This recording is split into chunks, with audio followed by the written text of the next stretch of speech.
이 시간 우리 말씀을 통하여서요, 우리 심령의 새 은혜의 임하기를 하나님의 이름으로 축복합니다.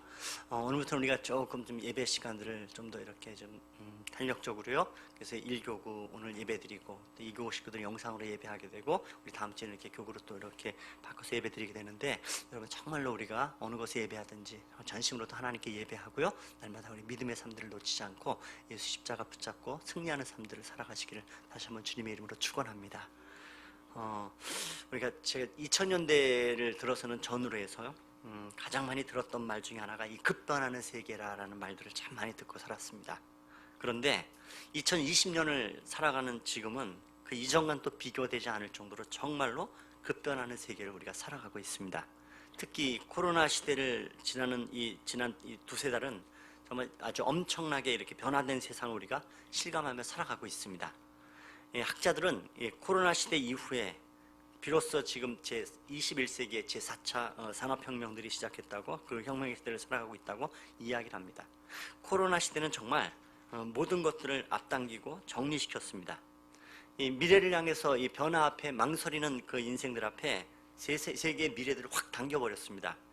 보신 것처럼 그 직장에 그렇게 가지 않고 재택근무하는 것들이 가능한가, 머리는 아는데 실제로 일들이 벌어져 그 사실을 확인할 수 있었고요. 학교에 가지 않아도 공부하는 세상이 가능하다는 것을 다 함께 확인시켜주는 그런 시간들이었습니다.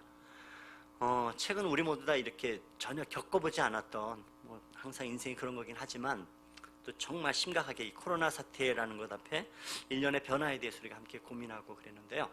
이런 것들을 좀 가지고 고민하다가 제가 읽게 된 책 중에 한 거는 이 성균관대학교의 최재봉 교수님이라는 분이 쓰신 포노 사피엔스라는 제목의 이 책입니다. 포노라는 것이 스마트폰 할 때 포노이고요. 그다음에 사피엔스 사람 지혜 이런 것들 갖고 있죠. 그러니까 보신 대로 스마트폰이 낳은 신인류라 그렇게 이야기를 하고요. 21세기에 스마트폰을 사용하는 세대를 포노 사피엔스라 그렇게 인간을 규정하는 것입니다. 포노 사피엔스에 대한 특징들이 몇 가지 있는데, 이분이 굉장히 특이하게 들렸던 건 뭐냐면, 그 인간은 우리 신체에 5장 6부를 갖고 있다고 얘기를 하는데, 이분의 이야기를 우리는 5장 7부를 가지고 있다고 얘기합니다. 그 7부가 뭔가 스마트폰이라는 거예요. 스마트폰은 도구가 아니고 뭐냐 하면 장기와도 같다고 얘기합니다. 여러분 가만히 생각해 보시죠. 우리 아침에 여러분 어떤 알람 소리를 듣고 있나요? 대부분 스마트폰의 알람 소리를 듣고 일어나서 또 검색도 하고 카톡을 하고 또 폰을 들고 하루 종일 업무를 보러 다닙니다. 전철을 탈 때도 스마트폰을 이용하고, 물건을 살 때도 은행할 때도, 밥 먹을 때조차도 그죠? 스마트폰을 놓지 않고 계속해서 이것을 붙잡고 살아갑니다. 유튜브를 보고 앱 검색을 하고 하루 종일 그러다가 스마트폰을 켜놓은 채로 잠이 듭니다. 근데 여러분, 이 사람의 뇌는요, 이 스마트폰과 더불어서 살아가는 순간부터요, 이미 뇌는 그렇게 작동하고 있습니다. 뇌는 뇌와 연결된 칠부라 이분 얘기하시면서, 여러분 보십시오. 우리가 처음 그전에는요, 우리가 밖을 나갈 때 지갑이 없으면 집에 들어서 지갑을 들고 나가요. 근데 지금은 지갑 없어도요 그냥 다닐 수 있어요. 하지만 스마트폰을 집에다 놓고 온 순간 어떡합니까? 집으로 달려가요. 이건 100%예요. 왜냐하면 스마트폰 없이는 아무것도 할 수 없는 세대를 우리가 살아가기 때문에 그러고 있습니다. 이 코로나 시대를 다른 어떤 나라보다도 이 대한민국 땅이 정말 잘 그렇게 버티고 잘 지혜롭게 대처해 나가고 있는데, 그 중에 정말 혁혁한 공로는 이 스마트폰인 거 우리는 전부 다 인정을 합니다. 그 덕분에 직장을 가지 못해서 재택근무를 하고, 학교를 가지 못해서 집에서 공부를 하고, 하다못해 예배조차도 영상 예배로 대처할 수 있는 모든 것들, 말씀드린 미적거리던 이 미래에 대해서 코로나 시대가 우리를 확 시대를 앞당겨 놨습니다.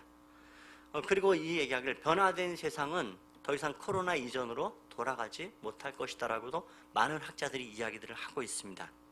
21세기에 포노 사피엔스라고 얘기하는 우리 시대는 여러분 어떻게 살아가고 있나요? 여러분들 조금 실감이 안 날 것 몇 가지 실례를 들어볼게요. 인식의 변화들이 굉장히 많이 일어났습니다. 자, 여기 계신 분들은 대부분 전부 다 기성세대를 살고 있는 어른들이세요. 자, 여러분들이 생각하는 은행 업무, 은행 일을 어떻게 봅니까? 전통적인 은행의 업무는 은행에 가서 그죠? 계좌를 개설을 하고 거래를 시작합니다.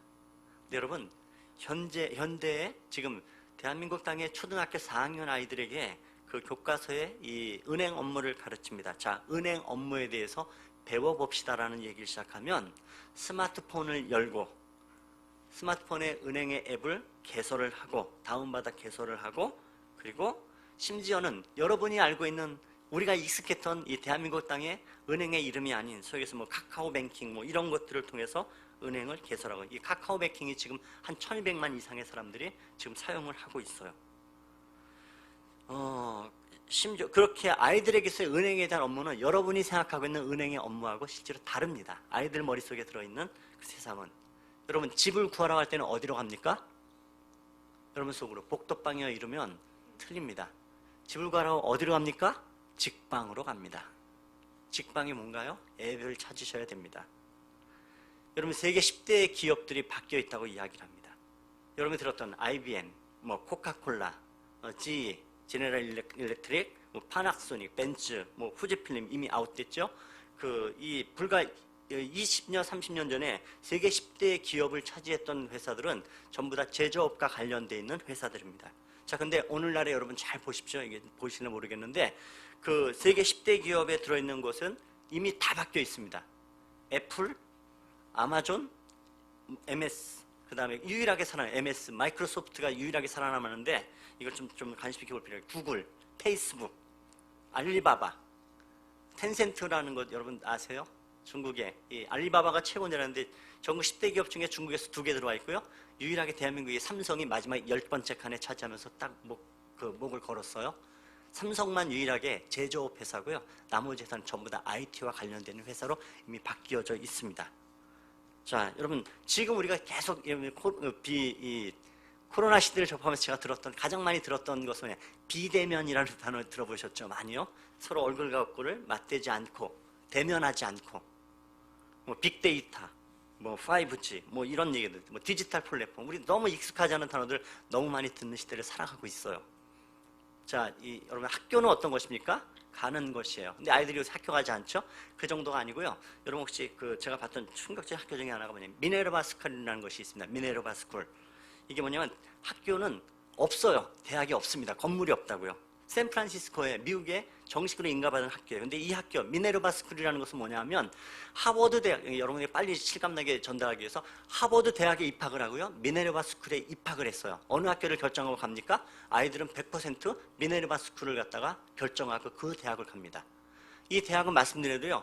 캠퍼스가 없어요. 샌프란시스코에서부터 시작을 하는데 대학에 캠퍼스가 없고 단지 전 세계에 7개 도시예요. 7개의 기숙사만 있습니다. 그리고 그 7개의 도시를 돌아다니면서요. 기숙사만 가지고 돌아다니면서, 그러니까 쉽게 표현하면 세계가 전부 다 그들의 캠퍼스, 대학인 셈입니다. 그 강의는 그냥 보시는 대로 이렇게 강의합니다.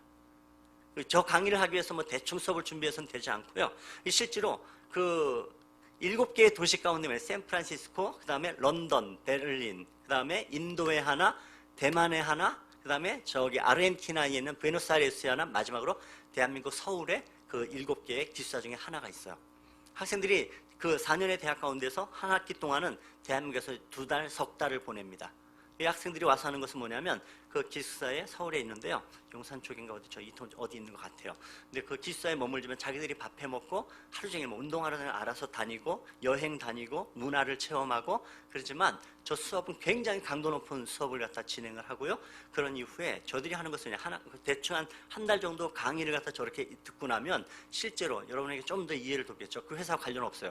그 네이버나 아니면 카카오나 이런 데 실질적으로 그 IT 회사하고 연결이 돼. IT 그 네이버의 기업의 그 팀장을 만나서 학생들이 그 함께 프로젝트를 진행합니다. 실제로. 예를 들면 코로나 이후에 이 기업은 어디를 향해 뭘 하면 좋겠는가에 대해 실제적인 프로젝트를 놓고 학생들이 2달이고 3달이고 하는데 일주일에 한 번씩 모여서 회의만 하고, 모이지도 않아요. 사실 이렇게 회의합니다. 사실은 프로젝트 서로 이 인터넷으로 주고받으면서 프로젝트를 완성하고 그러면 또 다시 다음 학기엔 다음 도시로 옮겨가요. 학비는 IB 학교의 하버드를 비롯한 IB 스쿨의 한 20%밖에 되지 않습니다. 학비가 더 궁금하신 분은 여러분이 알아서 찾아보십시오. 이런 학교에 있어요. 이 정도가 아닙니다. 지금 근데 이 학교는 모든 학생들이요. 실제로 이렇게 해서 4년을 마치고 나면 마지막에 아까 얘기했던 애플, 아마존, 구글, MS 뭐 어디든지 원하는 기업에요. 고스란히 100% 전부 다 취업이 되는 학교의 학생들입니다. 원하는 곳에. 또 하나 사실은 대학이 아니에요. 그 프랑스 에콜 40이라는 그러한 곳이 있습니다. 학교가 아니에요. 교수도 없고 수업료도 없고 수업도 없습니다. IT 교육만 3년 동안에 자발적으로 하여 자기 주도적으로 개인이 공부하고 팀을 짜지면 협업을 해서 함께 교육과정을 이수하면 되는데 매년 만 18세부터 30세 사이에 약 한 1000명의 학생들을 받아서 계속해서 학생도 아니에요. 학교 아니기 때문에 정확하게는 이것들을 진행해 나갑니다. 여긴 대학도 아니에요. 여러분 저녁 때 그 집에 돌아가시면 텔레비전을 보시나요? 뭘 보십니까? 실제로 여러분 텔레비전을 보는 사람들의 시청률은요 15%밖에 되지 않아요. 이미 KBS 저희 보셨죠? 그 광고 수입률 이미 반토막이 난 지 오래됐어요. 몇 년 됐다고요? 종편까지 합쳐도 24%가 되잖아요. 나머지 여러분 중에 저녁 때 돌아가시면 뭘 보십니까? 저희 집에 사실 저녁에 텔레비전 없어요. 그렇지만 우리 식구들 뭔가를 다 알아서 봅니다. 스마트폰을 갖고 각자 알아서 유튜브를 봐요. 50%의 사람들이 유튜브를 보고 있는 시대를 살아갑니다. 아이들이 꿈꿨던 것은 지금 아이들이 꿈꾸는 꿈이 바뀌었잖아요. 1인 크리에이터, 유튜버, 수입은 수십억씩 하는 엄청난 일들. 만화 그린 사람, 앱튼 작가가 되면 수십억씩 돈을 버는 전혀 우리가 상상치 못한 세상을 살아갑니다. 코로나 대신 쇼핑하는 것 여러분 쇼핑하러 어디 갑니까? 백화점 이미 다 무너지기 시작했어요. 그죠? 대형마트 무너지기 시작했어요. 어디서 갑니까? 예, 그냥 스마트폰 하나 들고 갑니다. 여러분 잘 아는 거시기로 아니면 어디로 앱을 찾아가요. 여러분 여러분에게 하나 장면 보여줘. 중국에서 여러분 이 사람이 뭘 하고 있나 보십시오. 국어를 하고 있습니다. 밑에 보이세요? 뭡니까? 거지가 국어를 하면서 뭘 갖고 있어요? QR 마크를 갖고 있어요. 한 푼 주십시오. 나 돈 없는데 어떻게 해요? 스마트폰을 갖고 저 QR 마크에다 이렇게 찍어대면은 돈이 기부가 되는 겁니다. 국어를 하기 위해서라도 중국의 거지들도 QR 마크를 만들고 살아갑니다. 여러분 QR 마크 가지고 계시나요? 여러분 이 급변하는 세상 가운데서 거지도 변해야 살 수 있는 세상을 살아갑니다. 이 속도는 짐이 굉장히 또 빠른 시력에 탄력을 받고 이런 세상 앞에 변하지 않고는 살 수 없는 세상임을 우리가 보고 실감하고 살아가고 있는 세상입니다. 정말 급변하고 있습니다. 읽어낼 제한이 없고 읽을 수 있는 능력을 쫓아갈 수 있는 사실 여기 대부분의 어른은 전부 다 기성세대 저도 역시 마찬가지고요. 이제 기업을 보고 뭘 봐도 제가 이해를 못하겠어요. 사실은. 요즘 바짝 정신 차리고 이 책도 보고 이런 유튜버 강의들 굉장히 많이 듣고 있었는데 이제 조금 좀 감을 잡을까 저도 잘 모르겠더라고요. 사실은 세상이 어떻게 변화가는지. 근데 이 속에 이 고민들이 했던 것은 뭐냐, 세상은 이렇게 변화하고 있는데 신앙과 우리의 기독교의 우리의 점된 이 믿음은 어떻게 지켜내고 또 어떻게 함께 아니면 앞서가든 쫓아가든 그런 시대를 어떻게 살까 고민들을 정말 가지고 있습니다. 여러분 이렇게 다방면의 혁명적인 삶들이 정말 살아가는 시대에 급변하는 세상을 살아가고 있는데 신앙에 있어서도요 인식의 변화를 일으켜야 될 부분들이 굉장히 많이들 생기기 시작했습니다. 자, 오늘 말씀은 특별히 우리가 마가복음 9장들을 살피고 있잖아요. 그 신앙에 대해서 이 좁은 생각들을 버리고 좀 더 넓은 생각들을 가져야 될 때입니다. 닫힌 생각들을 버리시고요, 열린 생각들을 필요로 합니다. 저희가 장로교회죠.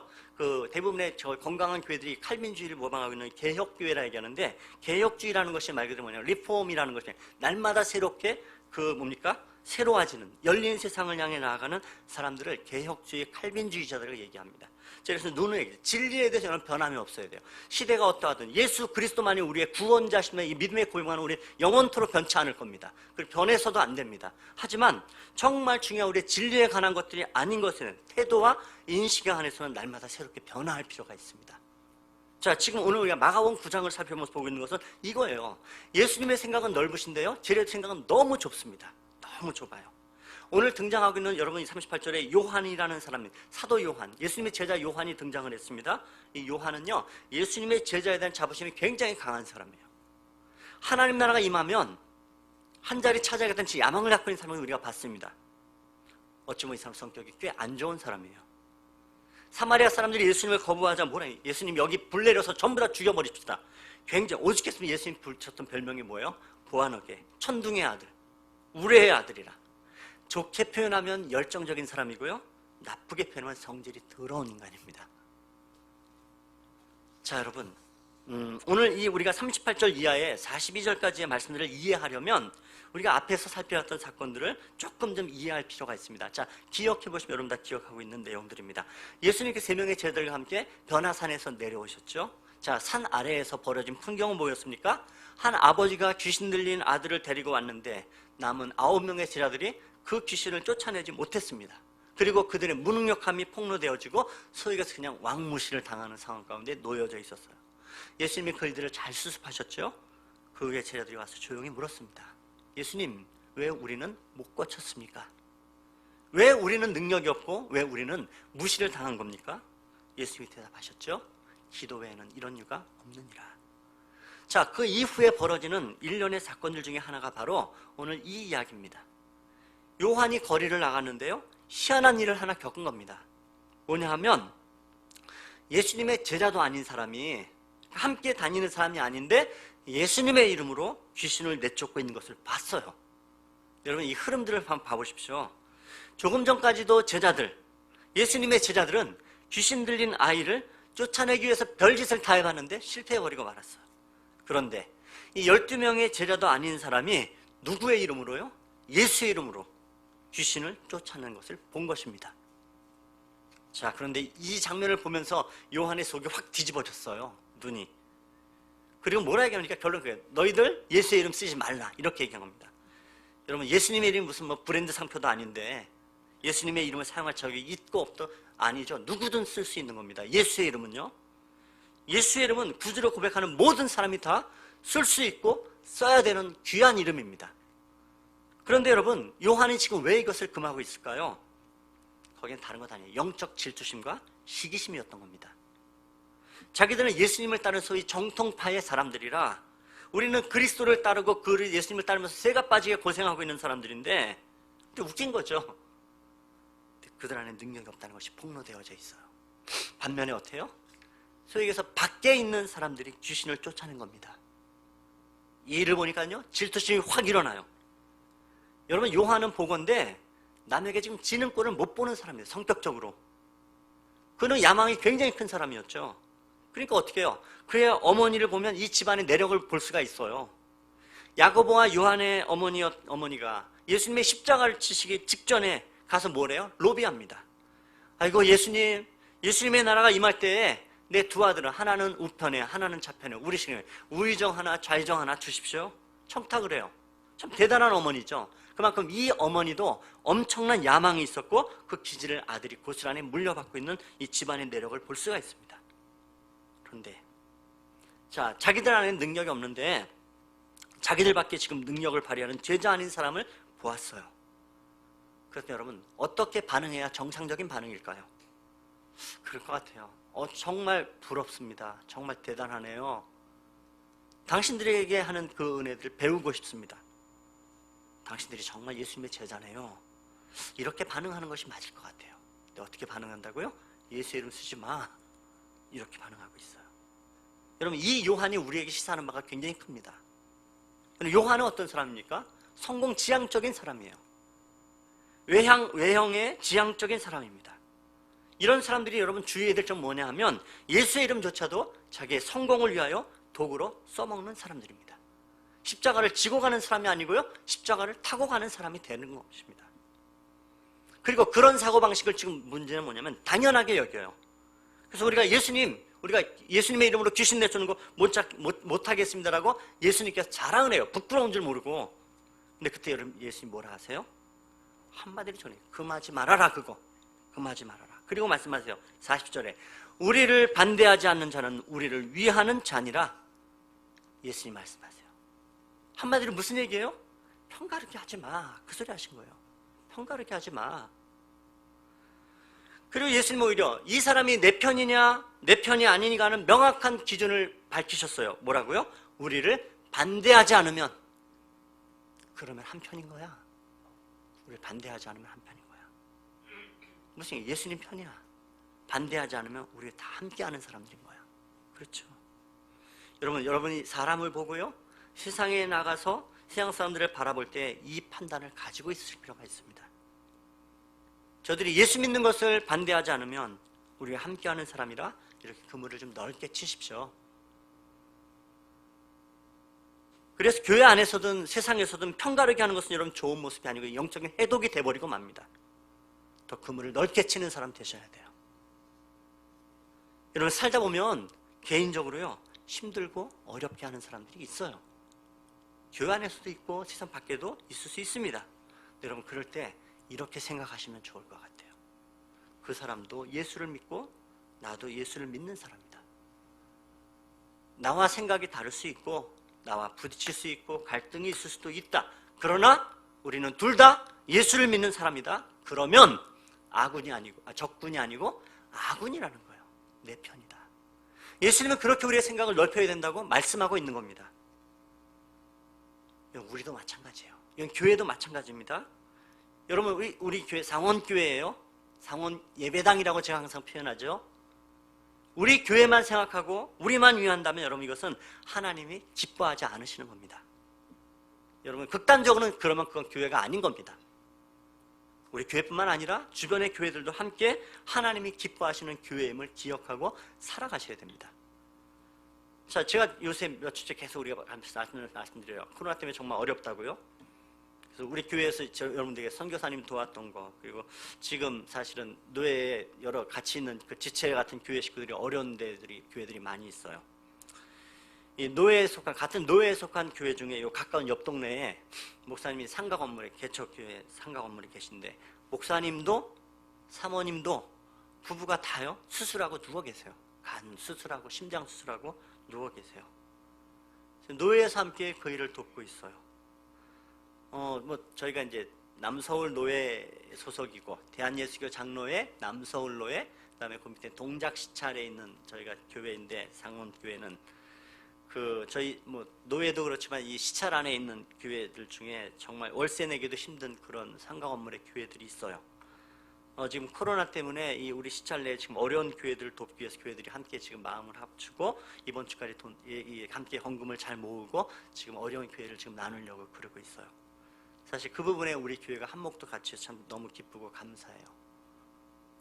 여러분 우리에게 있어서 니네 교회 우리 교회 이게 따로 있는 것이 절대로 아닙니다. 세상은 그럴 수 있지만은 교회는 여러분 교회는 그렇게 살아갈 수 없는 겁니다. 다 예수 편이고 하나님 편이면 한 형제이고 한 가족인 것입니다.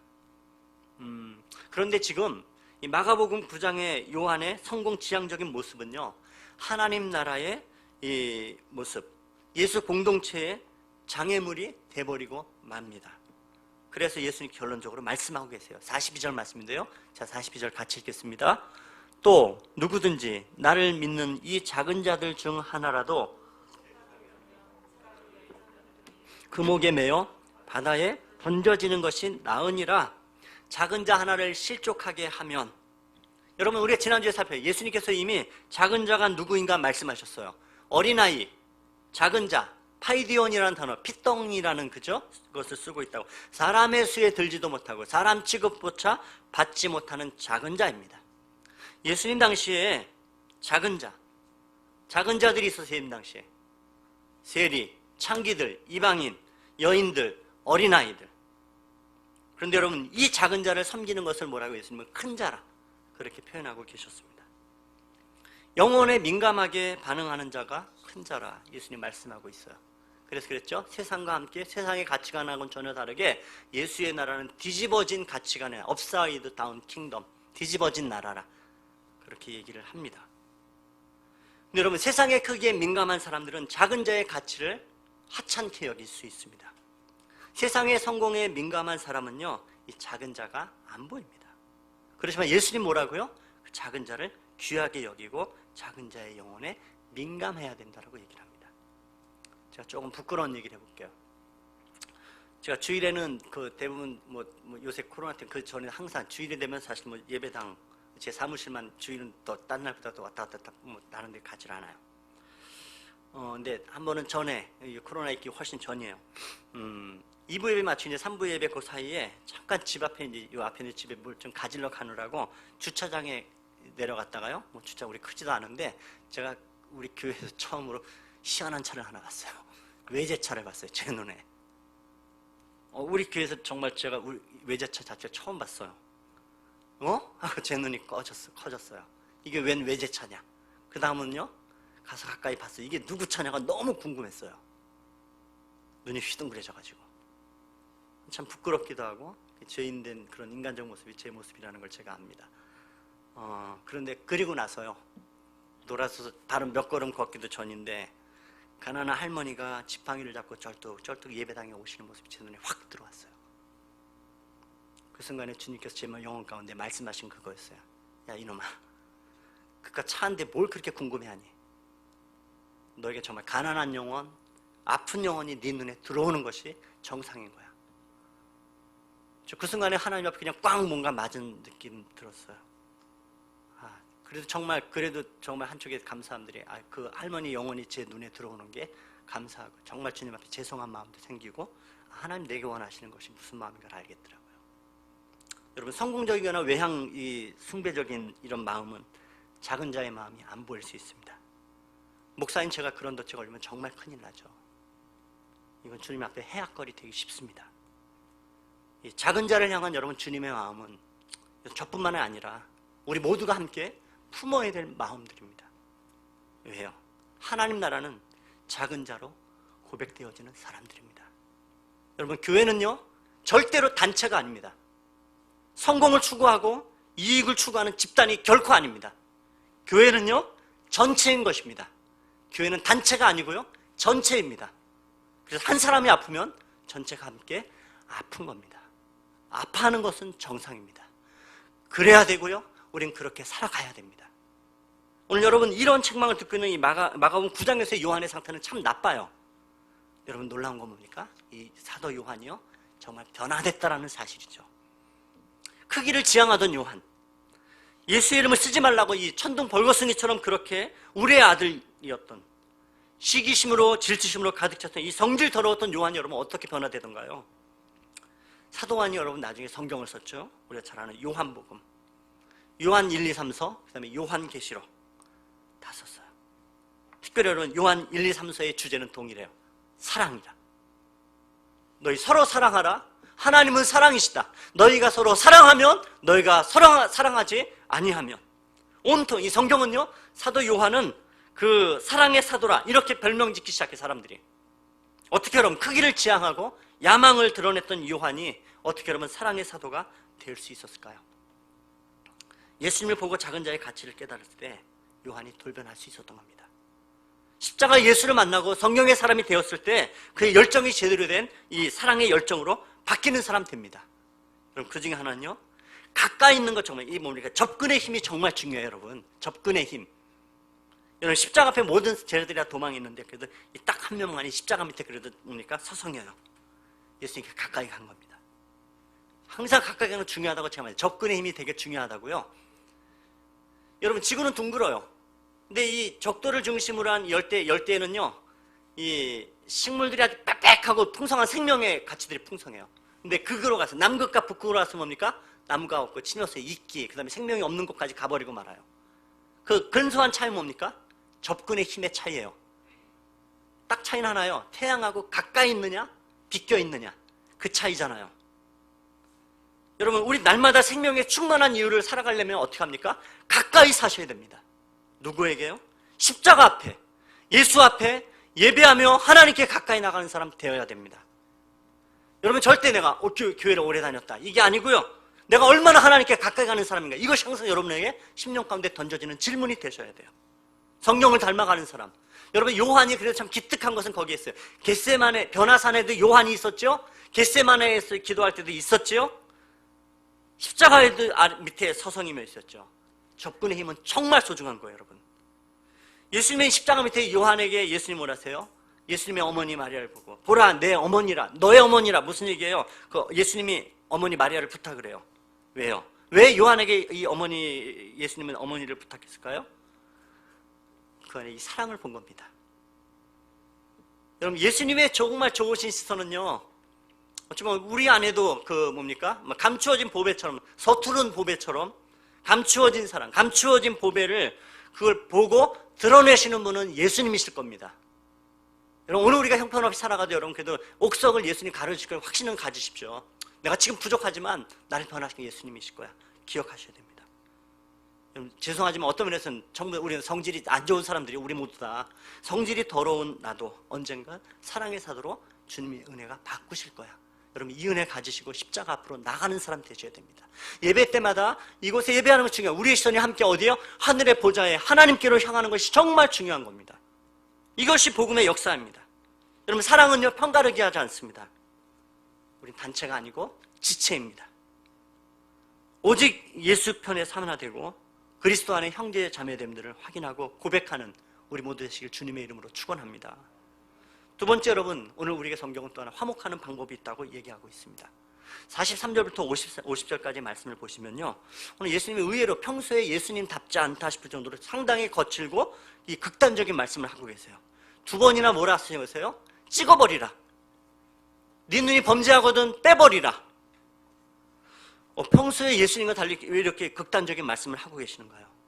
결론적으로 예수님은요, 49절 50절에 보시면 불로 소금 치듯 한다. 소금을 두고 서로 화목하라. 여러분, 이것은 뭘 의미하고 있습니까? 그리고 왜 소금을 두고 화목하라 하시고 말씀으로 이 마가복음 9장을 이렇게 마무리하고 계시는가? 우리가 이런 질문들을 던져볼 수 있을 거예요. 자, 우리가 앞에서도 그랬듯이 오늘 말씀은 전후 문맥들을 보고 실마리를 풀어갈 필요가 있습니다. 지금 예수님이요, 십자가를 지러 가는데 제자들은 길에서 지금 무슨 논쟁을 벌이고 있었어요? 지난주에 살펴봤죠? 누가 크냐? 누가 높으냐? 왜요? 제자들은 예수님 뭘로 봤다고요? 정치적인 메시아로요. 가버나움에 들어가시고 예루살렘에 입성을 하시면 메시아의 대관식이 있을 거야. 그러면 예수님의 제국이 서면 누구의 업적이 정말 큰지, 누가 얼마나 기여했는지 농공행상을 따지고 개국공신을 예수님께서 정하실 텐데, 예수님이 이르실 이 제국에서 서로 높이고자 하는 싸움박질이 벌어져 있어요. 근데 이 변론이 벌어진 이 맥락에서 예수님이 또 하나의 지금 결론을 말씀하고 있는 겁니다. 뭐라고요? 너의 손이 너의 발이 범죄하거든 찍어버려라. 불구자로 천국에 가는 거 차라리 나을 거야. 너의 눈이 범죄하면 떼버리라. 차라리 한쪽 눈 없이 천국 가는 게 차라리 더 나을 거야. 여러분, 예수님이 왜 이 말씀을 하고 있을까요? 여러분, 특별히 예수님이 비유로 말씀하시니 눈, 발, 손, 이 가지에는 몇 가지 특징들이 있어요. 한두 가지 보면, 여러분 첫째 보십시오. 손과 발과 눈, 이 세 가지는 전부 다 뭐예요? 몸의 일부로 붙어 있는 거예요. 몸의 일부로. 지금 이들이 하고 있는, 누가 크냐 누가 높으냐 싸우고 있어요. 여러분, 이들이 이 변론을 짓기 전에 제자들이 하나 묶여 있는 가장 큰 동기는 있습니다. 이 사람들은 지금 누구를 중심으로 모여 있는 사람들입니까? 누구 때문에 누구의 제자가 된 사람들입니까? 이 사람들은 예수님이 아니면 제자로 묶일 가능성이 없는 사람들이에요. 예수님이 아니면. 다시 말하면 여러분, 이 사람들은 예수 십자가로 교회 공동체 안에 지체인 사람들입니다. 서로의 몸이에요. 근데 여러분, 이 몸인 존재를 잃어버린 이유가 있어요. 지체성을 잃어버리는 이유가 있습니다. 뭐예요? 누가 크냐 누가 높으냐, 이 싸우는 순간에, 변론하는 순간에 여러분, 교회 공동체 안에 지체성은 잃어버리고 마는 겁니다. 사실 여러분, 손과 발이 누가 크냐 누가 높으냐 이거 싸우지 않아요. 왜요? 서로의 역할과 기능이 다른 겁니다. 손은 손으로, 발은 발로서의 기능이 각각 있는 겁니다. 눈은 눈의 역할이 각각 다르게 있는 거예요. 그래서 눈과 발은 서로 싸우지 않아요. 뭔 얘기? 서로 영역을 침범하지 않아요. 여러분, 이게 죄송하죠. 이 발이 보이려고 길을 쓰던가요? 발은 보려고 안 해요. 볼 수 없는데요. 발은 보는 도구가 아니잖아요. 여러분, 손과 눈과 발 중에 누가 그래도 제일 위에 달려 있습니까? 예, 눈이 제일 위에 달려 있어요. 근데 만약에 눈이요, 야, 내가 제일 높아 하고 그러는 순간 어떻게 해요? 손이 번쩍 들고, 웃기지 마, 내가 더 높아, 이럴 거라고요. 그러지 않겠어요, 여러분? 여러분, 몸의 일부는 서로에게 그런 존재가 아닌 겁니다. 그런데 우린 단지 예수님 때문에, 예수 그리스도 때문에 한 지체되고 한 몸으로 연결되어 있는 사람들입니다. 누구 때문에요? 예수 때문에요. 예수 때문에. 그렇지만 여러분, 누가 크냐 하는 논쟁을 벌이는 이 순간엔 지체성을 잃어버리고 맙니다. 그러면 어떻게 해요? 예수님 말씀하세요. 찍어버리라! 굉장히 심각하게 말씀하고 있는 겁니다. 이게 얼마나 중요한 경고인지 몰라요. 왜요? 예수님 말씀하시는 겁니다. 너희가 그러는 순간 이미 너희는 따로 놀고 있는 것이다. 너희의 지체성을 잃어버리면 다 흩어져 버리고 이미 잘려버린 것이야. 예수님이 잘려버리라고 하시기 전에 이 의미를 얘기하는 거예요. 이미 너희가 그러는 순간에 이미 잘려버린 거야. 한 몸이 아닌 거야. 여러분, 우리 세상하고 다르게 살아가는 사람들이어야 됩니다. 여러분, 우리가 참 다양한 사람들이잖아요. 여러분 만나보면 참 희한해요. 팔도에서 다 모였어요. 제가 그랬죠. 우리 교회 식구들 중에서는 저 만주 땅에서 오신 분들 계세요. 정말 다양해요. 사는 것도 달라요. 하는 일도 다 달라요. 여러분, 우리가 다양하고 다름에도 불구하고 중요한 것은 뭡니까? 예수로 한 몸을 이루고 있다는 사실입니다. 예수님이 십자가의 죽으심으로 우리가 한 몸이 되고 지체가 되었다는 사실입니다.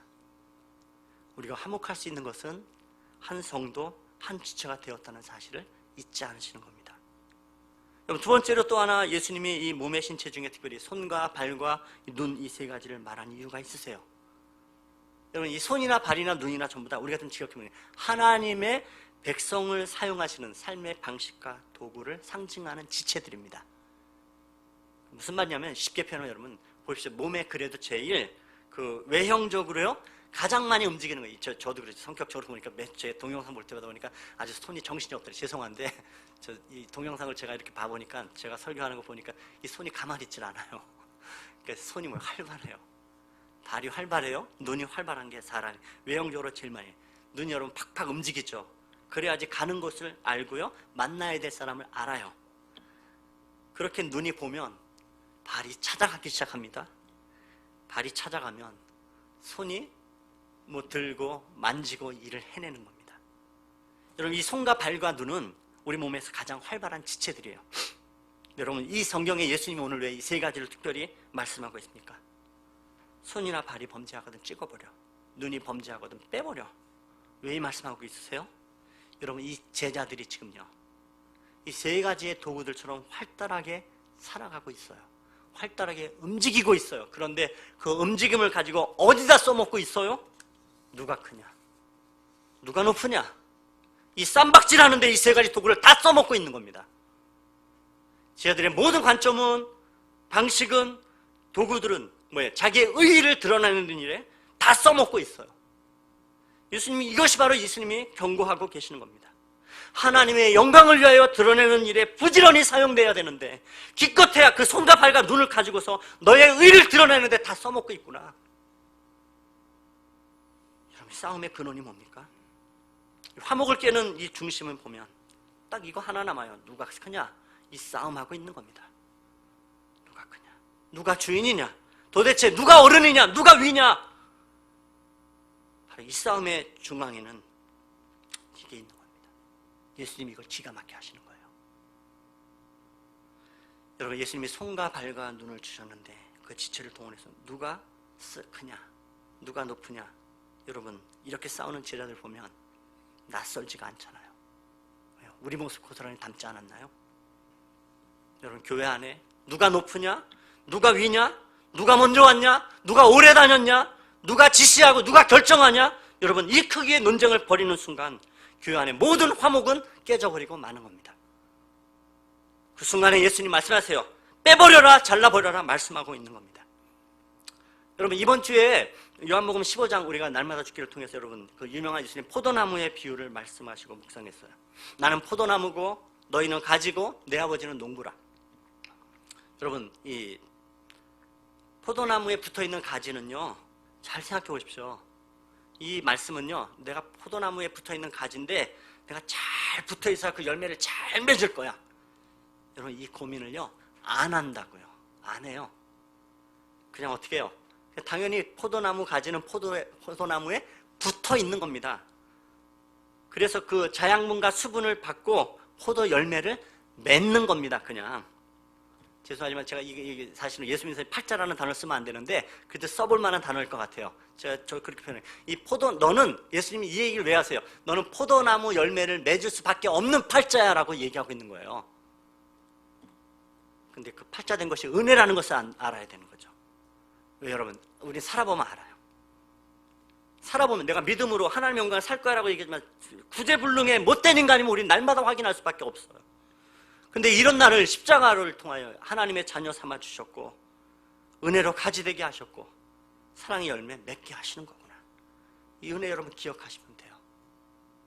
근데 또 하나 여러분 2절 말씀 보면서 계속으로 꽤 심각했어요. 이번 주에 이 말씀 우리 마가복음의 말씀 오늘 요한복음 15장의 말씀 묵상하다 2절 말씀 보십시오. 물은 내게 붙어있어 열매를 맺지 아니하는 가지는 아버지께서 제거해 버리시고 여러분, 아버지가 농부시는데 농부가 하는 일 중에 하나 있어요. 가지치기 하더라고요. 가지치기. 이렇게 그래서 글들을 좀 찾아봤더니요, 가지치기 하는 나무들, 혹시 우리 중에 농사지는 분들이 잘할 거라 생각하는데, 썩은 가지는 잘라버려요. 세속화되거나 다른 가지를 썩게 하는 것은 잘라버려야 된대요. 묵은 가지, 오래된 가지, 양분만 빨아먹고 열매를 맺지 못하는 가지 잘라버려야 된대요. 조금 심각해지지 않으세요? 또 하나 있어요. 이 농사짓는 분들의 얘기가요, 햇볕을 가리는 큰 가지는 잘라버려야 된대요. 그래야지 밑에서 새싹이 돋는데, 햇볕을 가리게 하는 이 새싹을 가려버리는 위에 큰 가지는 잘라버린대요. 그래야 이 세 가지에서 열매를 맺는데요. 여러분, 우리 입이 굉장히 조심해야 될 게 생겨버렸더라고요. 내가 예수 믿은 지 몇십 년 됐어? 내가 이 교회 오래 다녔어? 내가 누군데? 굴러들어온 돌이 박힌 돌을, 여러분, 이런 소리들은요, 절대로 하시면 안 되는 소리입니다. 절대로요. 이 말은 하나님 앞에서 이 소리 하는 거야. 하나님, 나 좀 자르세요. 나 썩은 가지예요. 나 필요 없는 가지. 이 소리 하는 거더라고요. 전도도 못해. 열매도 못 맺어. 다른 사람 시험 들고 실족하게 해요. 여러분, 실족한다, 범죄한다가 원어 헬라에 보면 같은 말이에요. 스캔달이죠. 여기서 여러분, 스캔달이죠. 뭐예요? 스캔달 있죠, 여러분? 이게 문제를 일으키고 사고 치는 거래요. 스캔달 일으키는 게요. 여러분, 그런 소리들은요, 하나님 저 좀 자르세요. 이 소리 하는 거예요. 이 소리 하시면 안 돼요. 절대로 여러분, 평생 살아가면서 여러분, 우리 입에서 그 소리 담으시면 안 되고, 들려와서는 안 돼요. 내가 포도나무 가지이거든, 내가 직분자거든, 어떤 자리에 있든지 간에, 여러분 차라리요, 여러분, 이 코로나 사태 때문에 전 세계 축구 경기를 다 못해서 스톱됐어요. 그러다가 우리나라 이 K리그가 시작됐죠. 첫 번째 여러분 경기가 보니까 이 첫 번째 그 경기에서 첫 번째 골을 넣은 선수가 누군지 기억하세요? 축구 관심 없으시죠? 그러시면 돼요. 그냥 예수님만 관심 있으시면 돼요. 축구 K리그 시작하면서 첫 번째 주인공, 골을 넣었던 주인공 선수 이동국 선수였어요. 얼마 전부터 그 독일의 그 분데스리가 축구하는 데서 축구가 다시 재개됐어요. 첫 번째 골을 넣은 선수가 이재성 선수가 한국 선수예요. 이 선수. 여러분, 이 두 선수가 했던 세레머니 기억하시죠? 관심 없어요? 이렇게 해요. 덕분에라는 거예요. 덕분에 치는 이게 세레머니예요. 조금 유치한데 죄송하지만 해보십시오. 덕분에. 왜? 당신 덕분에. 옆 사람 보고 인사 한번 해보십시다. 덕분에. 당신 덕분에. 당신 덕분에. 우리 이렇게 살아가면 될 것 같아요. 집에 가서 여러분 남편에게 당신 덕분에, 아내 덕분에, 너희들 덕분에, 우리 교회 식구들 보면은 당신 때문에, 당신 덕분에. 여러분, 이것 가지고 살아가라는 거야. 우리가 지체다. 역할은 달라. 각자 열심히 하거든. 덕분에, 너 덕분에 살아. 발휘할 건 그래. 너 덕분에 내가 사는 거야. 너 덕분에 내가 살아가. 여러분, 눈이 없으면 어디 못 가요. 발이 없으면 어디 못 가요. 기껏 가서 여러분 있어도 손이 없으면 뭐 할 수 있는 게 아무것도 없어요. 예수님 정말 기가 막힌 비유를 하고 계세요. 우리 얼마나 서로에게 소중한 사람들인데요. 우리 서로에게 귀한 사람 돼야 됩니다. 당신 덕분에, 당신 덕분에. 누가 크냐, 누가 높으냐, 여러분, 이 별로는 종식이거라. 정 크기 자랑하고 싶으면 그냥 세상 가서 하십시오. 교회 와서 그냥 냅죽 엎드리는 사람 되면 됩니다. 이렇게 하시고요. 당신 덕분에요. 그러면 그냥 여러분 할렐루야 한 겁니다. 우리는. 여러분, 이거 꼭 기억하시면 살아가면 좋을 것 같아요. 이번 한 주간 살아가면서도요, 세상을 향해서 여러분 예수님의 넓은 마음들을 보십시오. 영혼을 품은 마음도 넓게 치십시오. 어떤 영혼을 보든 여러분 높이고, 당신 덕분에 난 살아갑니다. 이 속에서 여러분 복음과 예수의 산들이 시작될 거라 확신합니다. 여러분, 이 은혜로 살아가는 우리 모두 되시기를 높으신 주님의 이름으로 축원합니다. 같이 기도하겠습니다. 하나님, 우리가 참 못된 사람들입니다. 평가를 줄 알고 지체의식 없이 나만의 이기적인 생각으로 살아가는 참 어리석은 사람들입니다. 그렇지만 주님, 그런 우리를 향해서 엄중하게 말씀하십니다. 아니야, 너희 하나야. 너희 다 내 편이야. 예수님 넓은 마음으로 우리를 도무지 용납 못할 나를 한편 삼아주시고 하나님 나라의 편에 들게 하신 것 정말 감사를 드립니다. 그 은혜로 살아가게 도우십시오. 그 은혜 가지고 하나님, 내가 살아가면서도 누구를 향해도 당신 덕분입니다 고백할 줄 알고, 하나님 우리 상원의 식구들 함께 모일 때마다, 또 모이지 못해 그리워할 때마다 지체됨을 확인하고 당신 덕분입니다 이 고백할 줄 알고 우리가 함께 살아가는 사람들 되게 하여 주십시오. 우리의 시선이 넓어지고 영혼들을 품고 그 속에 예수의 제자답게 하나님의 삶들을 쫓아가는 귀한 믿음의 사람들 될 수 있도록 우리의 삶들을 축복하여 주옵소서. 감사를 드려 예수님의 이름으로 기도드렸습니다. 아멘.